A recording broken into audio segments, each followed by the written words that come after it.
আমার মা বাবা একটি প্রবাসী ছেলের সাথে আমার বিয়ে দিয়েছিল, কিন্তু সেই সংসার করা আমার পক্ষে সম্ভব ছিল না। বাড়িতে আসার পর 50 বছর বয়সী একটা লোক আমাকে পায়েস খাইয়ে অজ্ঞান করে ফেলে। অজ্ঞান অবস্থায় লোকটি আমার সাথে যা করেছিল তা শুনলে তোমাদের মাথা ঘুরে যাবে। তাহলে মূল ঘটনাটি বলি। 35 বছর বয়সী প্রবাসী ছেলের সাথে যখন আমার বিয়ে হয় তখন আমার বয়স তার অর্ধেক। খুব বিপদে পড়ে বিয়েটা করেছিলাম, কিন্তু আমার সাথে এমনটা ঘটবে কে জানে। মনে করেছিলাম বিয়ে করলে হয়তো ভালো একটা পরিবেশ পাব, যেখানে আমি সুখে থাকতে পারব, কিন্তু যেটা ভেবেছিলাম সেটা ভুল ছিল। এক নরক থেকে মুক্তি পেয়ে আমি যে আরেক নরকে গিয়ে পড়েছিলাম এটা বুঝতে আমার 2 দিন সময় ও দরকার পড়েনি।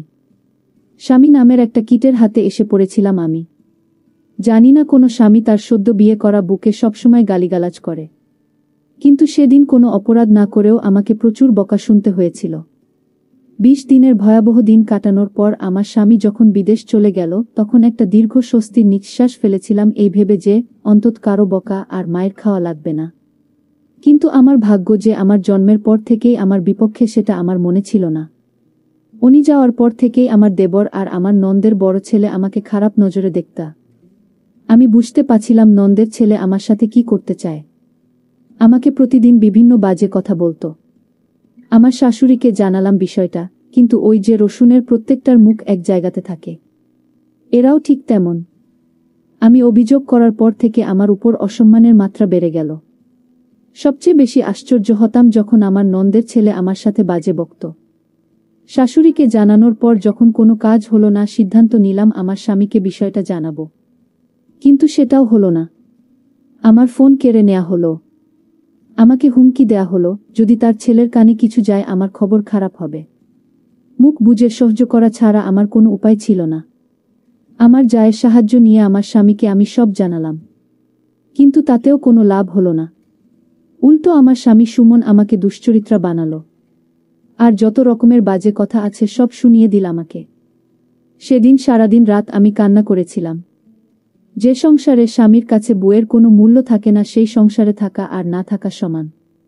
তবুও মুখে কুলুপ এঁটে অত্যাচার সহ্য করে যাচ্ছিলাম। এর মাঝে আমি আমার বাবার বাড়ির বেড়াতে যেতে চাইলে আমার শাশুড়ি আমাকে বলল, তুমি যদি এই বাড়ি থেকে এক পা কোথাও যাও তাহলে আমার ছেলেকে ডিভোর্স দিয়ে যেতে হবে। আমার পায়ের তলা থেকে মাটি সরে গিয়েছিল আমার শাশুড়ির কথা শুনে। বাপের বাড়ি যাওয়ার সাথে যে ডিভোর্সের সম্পর্ক আছে সেটা আমি প্রথম ওই বাড়ি থেকেই দেখেছিলাম। এভাবে 6 মাস কেটে যায়। এর মাঝে আমার বাবা, বড়ভাই বা সৎমা কেউ আমাকে একটাবারের জন্যও দেখতে যায়নি। আমার স্বামী মালয়েশিয়া থেকে বাড়িতে আসার সাথে সাথে আমাকে ডিভোর্স দিতে নিয়ে যাওয়া হয়। উনি আমার একটা কথাও শোনেনি। ওর মায়ের কথা শুনেই আমাকে ডিভোর্স দিতে নিয়ে যায়। আমার স্বাক্ষর হবার পর আমাকে বলে এবার কোথায় যাবি যা।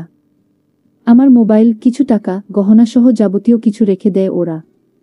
শুধু স্যান্ডেল পায়ে সেদিন ওই বাড়িকে পর করে চলে এসেছিলাম। আর বারবার আল্লাহর কাছে বলেছিলাম, আল্লাহ আর কোনো মেয়ের সাথে যেন এমনটা না হয়। বিয়ের সময় ভেবেছিলাম কষ্ট হয়তোবা বিদায় করে দিয়ে বাপের বাড়ি থেকে চলে গেলাম, কিন্তু অভাগীর দিকে কষ্ট বারবার ফিরে তাকায়, তার পিছু ছাড়তে চায় না। তা না হলে কি আর আরও বেশি কষ্ট নিয়ে আবার বাবার বাড়ি ফেরত আসি। বাড়িতে ঢুকে যার সাথেই দেখা হয় সেই আমাকে অচেনা লোক মনে করে এড়িয়ে চলতে শুরু করে। একমাত্র আমার চাচি আমাকে জড়িয়ে ধরে কান্না করে আর আমাকে মেন্টালি সাপোর্ট করে। কিন্তু যাদের সাপোর্ট দরকার তারা যদি না করে তাহলে কি আর কষ্ট কমে? আমার ভাবির কাছে গেলাম, সে আমাকে বলল ভাইয়ের কাছে গিয়ে ক্ষমা চাইতে। মনে অনেক সাহস সঞ্চয় করে বড় ভাইয়ের কাছে একটু ছায়া খোঁজার আশায় গেলাম, কিন্তু সেই ভাই আমাকে সেই দিন মারছিল আর গালি দিচ্ছিল।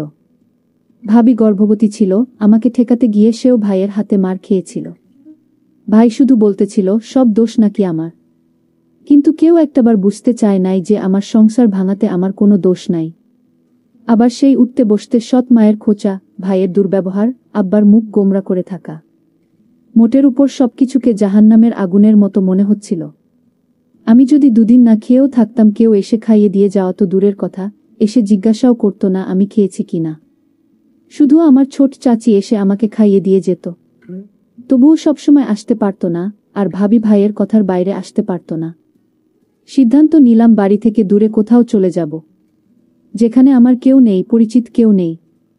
দরকার হলে কাজ করে খাবো কোথাও, তবুও এই নরকে থাকব না। কিন্তু পারছিলাম না। কিন্তু সেই সাহসটা সঞ্চার করতে পারছিলাম না, যেটা আমার মা করে দেখিয়েছিল। যেই সাহসের কারণে আমাকে হতে হয়েছে একটা পুরো পরিবারের কাছে কুকুরের মতো। যেই সাহসের কারণে আমাকে দেখলে অন্য সবাই নাক সিটকাত। সেই সাহসটা আমি দেখাতে না পেরে ওই বাড়িতেই থেকে গেলাম। বেশ অবস্থাসম্পন্ন একটা পরিবারে আমার জন্ম হয়েছিল। শুনেছিলাম একটা মেয়ের আশায় যখন সবাই ছিল তখনই আমার জন্ম। কিন্তু কে জানত সোনার চামচ মুখে নিয়ে জন্ম নেয়া শিশুটির জন্য ভয়াবহ সুখ অপেক্ষা করছে। আমার জন্মের পরে আমার মা আমার বাবাকে বিদেশ পাঠিয়ে দেয়, যাতে আমার ভবিষ্যতের জন্য কোনো চিন্তা করা না লাগে। বাবা মায়ের কথা মতো বিদেশে চলেও যায়। আর মা এদিকে বাবার অগোচরে একটা ব্যাংকে চাকরি নেয়। কিন্তু এটা আমার বাড়ির আশেপাশের কারো চোখে সহ্য হয়নি। এমনকি আমার মেজ কাকুরও না। আমার বাবাকে মায়ের চাকুরির ব্যাপারে সবকিছু বলে দেয়। আর সেই দিনই ফোন দিয়ে বাবা মায়ের সাথে প্রচুর ঝগড়া করে এবং মাকে চাকুরি ছাড়তে এক প্রকার বাধ্য করে। মা চাকরি ছেড়ে দিয়ে বাড়িতেই সময় কাটাতে লাগল। এর মধ্যে বাড়ির পাশের একটা লোকের নজর পড়ে আমার মায়ের উপর। আমার বয়স তখন 8 বছর। সবসময় লোকটা মায়ের পিছু পিছু ঘুরঘুর করত। কি উদ্দেশ্য নিয়ে ঘুরত তা আমি বুঝতাম না। আমি শুধু মায়ের নির্বে কান্না করা দেখতাম। কাউকে ভয়ে কিছু বলতো না, এটা ভেবে যে অপবাদ বের হয়ে যাবে। বলে রাখা ভালো, এটা আমার সৎমা ছিল। একদিকে বড় ভাইয়ের উচ্ছৃঙ্খল জীবনযাপন, অন্যদিকে ওই লোকটার জ্বালাতন মাকে দুর্বিষহ করে তুলেছিল। এর মাঝে কাটার উপর বিস্ফোরা হয়ে আসে আমার দূরসম্পর্কের খালা। সে এসে মাকে বলে যে খালু বিদেশ যাবে, কিছু টাকা লাগবে, টাকার পরিমাণ 4 লাখের মতো। মা তার বোনের মুখের দিকে তাকিয়ে টাকা দেওয়ার কথা বলে, কিন্তু সেটা আমাদের গ্রাম থেকে উচ্চ সুদে নিয়ে। আর সেই সুযোগটাকেই কাজে লাগায় ওই বদলোকটা। আমার মাকে 2 লাখ টাকা ধার দেয়। হয়তোবা ভাগ্যে এমন ছিল, দুর্ভাগ্যবশত খালু টাকা ধরা খায়। সেটাই হয়ে যায় আমার মায়ের জীবনের জন্য সবচেয়ে বড় ভুল। সুদের পরিমাণ যখন বাড়তে থাকে তখন লোকটা সারাক্ষণ মাকে বলতো টাকা না দিতে পারলে আপনার মেয়েকে আমার সাথে বিয়ে দেন। লোকটার বয়স প্রায় 50 হবে। আর সেই লোক কিনা আমাকে বিয়ে করতে চায়। এক কথায় পরিস্থিতির ফায়দা লুটতে থাকল। হঠাৎ করে মা চেঞ্জ হতে থাকল। যেই মা আমাকে কোনোদিন বকা দিত না, সেই মা আমার গায়ে হাত তুলত যখন তখন। দিন দিন আমার মা এই লোকটার সাথে বিয়ে দিতে চাইত। তখন তো বুঝতাম না কাহিনী কি, যেটার বাঁধন থেকে মা বেরিয়ে আসতে পারে নাই। লোকটা দেখতে খুব বাজে ছিল। আর সেই লোকের সাথে আমার বিয়ে দিতে চায়। একদিন 50 বছরের লোকটি আমাদের বাড়িতে এসে আমার মাকে বলল, এই শোন, যদি 15 দিনের মধ্যে টাকা না দিতে পারো তাহলে আপনার মেয়েকে আমার সাথে বিয়ে দিয়ে দেন। আমার মা আমাকে বুঝিয়ে বলল, আমি এত টাকা কোথায় থেকে দিব? তুই বরং লোকটাকে বিয়ে করে ফেল। ওর অনেক টাকা পয়সা আছে। তুই সুখে থাকবি। তুই আর না করিস না মা। লোকটার বয়স হয়তো একটু বেশি। আমি মাকে বললাম, মা, আমি দরকার হয় মরে যাব, তাও ওই বুইড়া লোকটাকে বিয়ে করতে পারবো না। আমি মনে মনে সিদ্ধান্ত নিলাম আমি এই বাড়ি থেকে পালিয়ে যাব। কিন্তু পালিয়ে কোথায় গিয়ে থাকবো, কার কাছে যাব? কিন্তু আমি পালিয়েও যেতে পারলাম না। যেদিন ঘর থেকে পালাবার চেষ্টা করছিলাম, সেই দিন ঘর থেকে বাহির হওয়ার সময় মা দেখে ফেলে। তারপর আমার পিছু নেয়। আমি যখন একটা সিএনজিতে উঠলাম, আর সেই সিএনজিতে বসা ছিল সেই লোকটা যার সাথে আমার বিয়ে হবার কথা। লোকটার নাম শুনেছিলাম আকবর আলী। সেই আকবর আলী আমাকে দেখে ধরে ফেলে এবং বাসায় নিয়ে যায়। বলে রাখা ভালো যে মা এই 50 বছর বয়সী আকবর আলীর সাথে বিয়ে দিতে চাইছে। সে আসলে আমার আপন মা না, সে আমার সৎমা। আর সৎমা বলেই এরকম একটা 50 বছর বয়সী লোকের সাথে আমার বিয়ে দিতে চাইছে। তাছাড়া ঋণ পরিশোধ করতে আমাকে তার সাথে বিয়ে দেওয়া হচ্ছে। যাই হোক, আমাকে সিএনজি থেকে লোকটা ধরে বাড়িতে নিয়ে আসলো। আর বলল, শোন, আমার কিসের অভাব? আমার সাথে বিয়ে হলে তোর সমস্যা কি? আমি লোকটিকে বললাম, দেখুন, আপনি আমার বাবার বয়সী, আপনি আমাকে এখান থেকে চলে যেতে দিন। আমি এখানে থাকব না আর আপনাকে বিয়ে করতে পারবো না। দরকার হয় মরে যাবা, তাও আপনার সাথে আমার বিয়ে হবে না। লোকটি আমার কথা শুনে আমাকে জোরে একটা তাপ্পড় মেরে বলল, এই মেয়ে কি ভাবছিস তুই? আমার টাকার কি সুতা নাই? তোর মা যদি 1 সপ্তাহের ভিতরে টাকা ফেরত না দেয় তাহলে তোর অবস্থা খুব খারাপ হয়ে যাবে। হঠাৎ লোকটির ব্যবহার পরিবর্তন হতে শুরু করল। লোকটি বলল, শোন মা, আসলে আমি ভুল করেছি। তুই আমার মেয়ের মতো। আজ যদি আমার একটা মেয়ে থাকতো তাহলে আমি কি এরকম একটি লোকের হাতে তুলে দিতে পারতাম? লোকটির পরিবর্তন দেখে আমার মনের ভিতর সন্দেহর সৃষ্টি হলো। লোকটি হঠাৎ এরকম পরিবর্তন হলো কেন? এই বিষয়টা নিয়ে আমি অনেক চিন্তিত হলাম। লোকটি আমার জন্য নিজ হাতে রান্না করে আমার জন্য খাবার নিয়ে এলো। আমি বললাম, আমি খাবো না। আমাকে এখান থেকে যেতে দিন। আমি এখানে থাকতে চাই না। এখানে আমার দম বন্ধ হয়ে আসছে। আকবর আলী তখন আমায় বলল, ঠিক আছে, তুই যেখানে যেতে চাস সেইখানেই তোকে যেতে দিব, কিন্তু আজ রাতটা আমার বাসায় থেকে যা। আমি কথা দিচ্ছি কাল সকালে আমি তোকে আর আটকাবো না, আমি তোকে বিদায় দিয়ে দিব। তুই যেখানে যেতে চাস সেইখানেই যাবি। আমার মনের ভিতর আরও সন্দেহর সৃষ্টি হলো, আজ রাত থাকার কথা বলছে কেন? কি হয় জানি না। আকবর আলীর বাড়িতে কেউ নাই। আকবর আলীর বউ মারা গেছে। তার একটা ছেলের সন্তান আছে। সে বিদেশে থাকে। আকবর আলী নিজে রান্না করে, মাঝে মাঝে বোয়া এসে রান্না করে দিয়ে যায়। আকবর আলী আমাকে বলল, মা, আজ আমি তোর জন্য নিজের হাতে পায়েস রান্না করেছি। একবার খাইলে বারবার খাইতে মন চাইবে।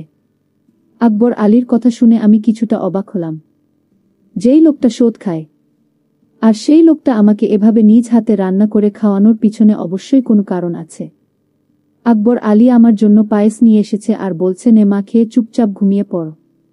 আর যদি তুই পায়েসটা না খাস তাহলে আমার ভীষণ কষ্ট হবে। খেয়ে নে মা, আমি কথা দিলাম কাল তুই যেখানে যেতে চাইবি ঠিক সেইখানে আমি তোকে দিয়ে আসব। তাও তুই খেয়ে নে। আকবর আলী আমায় এমনভাবে বলছিল, আমি না খেয়ে পারলাম না। আমি আকবর আলীর নিজ হাতে তৈরি করা পায়েসটুকু খেয়ে নিলাম। পায়েসটা খাওয়া 30 মিনিট পর আমার শরীরটা কেমন জানি করতেছিল। শরীরটা অস্থির অস্থির লাগছিল। আমার কিছুই ভালো লাগছিল না। আমার চোখে কিছুটা ঝাপসা দেখতে লাগলাম। আমার মাথাটা জিমজিম করে ঘুরাচ্ছেছ। আমার কাছে মনে হচ্ছে পৃথিবীটা ঘুরতেছে। আমার এরকম অস্থির দেখে আকবর আলী জিজ্ঞেস করল, কিরে মা, কি হয়েছে তোর? যেই লোকটা 2 দিন আগে আমাকে তার ঘরের বউ হিসেবে দেখতে চায় আর সেই আকবর আলী আমাকে নিজের মেয়ে বানিয়ে ফেল, এটা আমার কাছে কেমন জানি অদ্ভুত ব্যাপার মনে হলো। যাই হোক, পায়েস খাওয়ার পর থেকে আমার মাথাটা কেমন জানি ঘুরাচ্ছে, প্রচুর ঘুম পাচ্ছিল। আমি হঠাৎ বিছানায় শুয়ে পড়লাম। আমি ঘুমিয়ে পড়লাম। এরপর আমার সাথে যা ঘটেছিল তা শুনলে তোমাদের হুঁশ থাকবে না। আমি যেন অজ্ঞান অবস্থায় ঘুমিয়ে পড়লাম। আমার কোন হুঁশ ছিল না। তারপর আকবর আলী আস্তে করে আমার রুমে আসলো আর আমার বিছানায় বসল। আকবর আলী এক অদ্ভুত আচরণ করল ঘুমের ঘরে। আমি স্বপ্নে দেখতে লাগলাম আকবর আলী আমার কাছে আসছে। আর আকবর আলীর হাতে বিশাল বড় একটা হাতুড়ি দিয়ে আমাকে মারতে আসলো। আর এই স্বপ্ন দেখে আমি বিছানা থেকে লাফ দিয়ে উঠে পড়লাম। উঠে দেখি রুমে কেউ নাই, তবে আমাকে কেমন জানি এলোমেলো লাগছে। মনে হচ্ছে আমার ঘরে কেউ আসছিল। আমি বিছানায় একটা ঘড়ি দেখতে পেলাম। আর সেই ঘড়িটি আকবর আলীর হাতে ছিল। আমি ভালো করে লক্ষ্য করলাম এটা আকবর আলীর হাতে ছিল। কিন্তু দরজা তো ভিতর থেকে লক করা, তাহলে আমার রুমে কেউ ছিল না। তাহলে আমি কি বাজে স্বপ্ন দেখছি? আর সেই স্বপ্নে আমার ঘুম ভেঙে গেল। আকবর আলী আমার রুমে না আসলে তাহলে কে আমার রুমে আসলো? আর ঘড়িটি তো আকবর আলীর।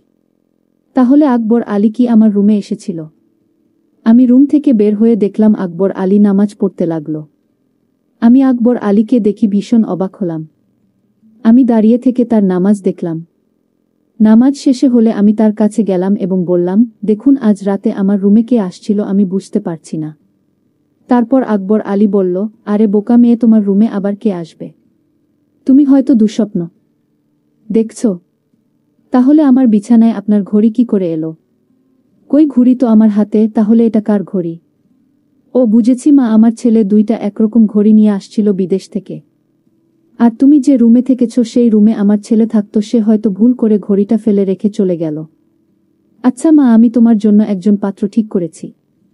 আমি তোমাকে তার সাথে তোমাকে বিয়ে দিব। তোমার মায়ের সাথেও আমার কথা হয়েছে। আমার তো কোনো মেয়ে নেই আর আমি তোমাকে আমার মেয়ে করে নিলাম। আর তুমি গতকাল রাতে যা দেখছো সবই দুঃস্বপ্ন মা। তারপর আকবর আলী আর আমার মা আমার জন্য সেই সুমন ছেলেটিকে নির্ধারণ করল। আমি আকবর আলীকে বাবা বলে ডাকলাম। বাবা, আসলে আমি তোমাকে ভুল বুঝেছিলাম। তোমার মতো এমন মানুষ এ যুগে পাওয়া বড়ই কঠিন। তারপর আকবর আলী বাবা আমার বিয়ের সমস্ত খরচ বহন করে আমাকে সুমনের সঙ্গে বিয়ে দিয়ে দিল। কিন্তু কথায় আছে না, অভাগীর কপালে কি আর সুখ সয়। আমি তাকেও ডিভোর্স দিয়ে চলে আসলাম, কারণ এই পরিবারটি ভালো ছিল না। তাই বাড়িতে আসার পর কেউ আমাকে আশ্রয় দেয়নি। তাই এখন ঢাকা শহরে নিজে চাকরি করে নিজের পেট চালাই। জানি না তারপর আমার কপালে কি হয়। আজকের গল্পটি এখানেই শেষ করলাম। যদি গল্পটি ভালো লাগে তাহলে চ্যানেলটি সাবস্ক্রাইব করে পাশে থাকবেন। ধন্যবাদ।